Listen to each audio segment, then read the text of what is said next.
stress, and he has two questions. So he's, what can I do to mitigate my damage, the damage stress caused by work night shifts? And then he says, please could Hayda talk about his own hair loss and recovery journey.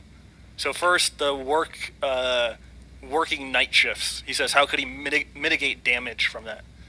Unfortunately, well, you can mitigate, but I don't think it can be fully reversed because circadian rhythm is extremely important for health, both for the hormonal production and in general for basically how the body deals with stress. So if you work, like the darkness is one of the most fundamental stressors, and if you're working night shifts, I guess one of the most systemically protective things you can do is at least expose yourself to red light. Because if you work in an office environment, it's probably not that difficult to implement.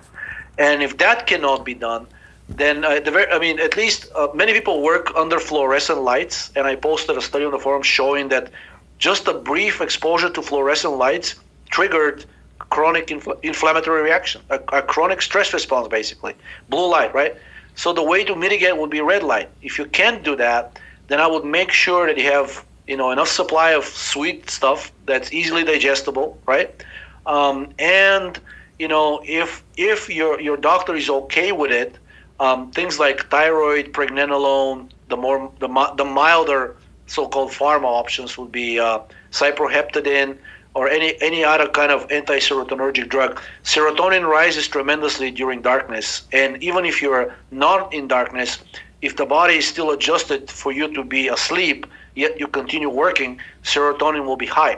And serotonin is what causes the so-called central fatigue, like the sleepiness, the fatigue, the moodiness. That's actually a sign that serotonin is rising and is known to happen to night owls, like around 2 a.m. Let's say like night owls are really perky at 10 at night, then they work really well till midnight and 1, and then around 2 o'clock they start getting really moody and irritable. Some of it could be dropping blood glucose and elevating free fatty acids, but a lot of it is serotonin.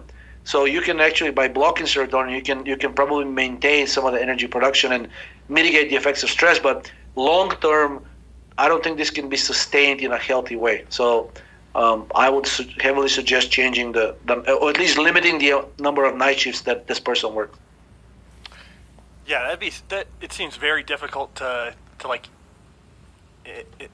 Well, there was some study, you might have posted it, saying like just simply sleep deprivation caused like a radical increase in lipolysis or something, and so right.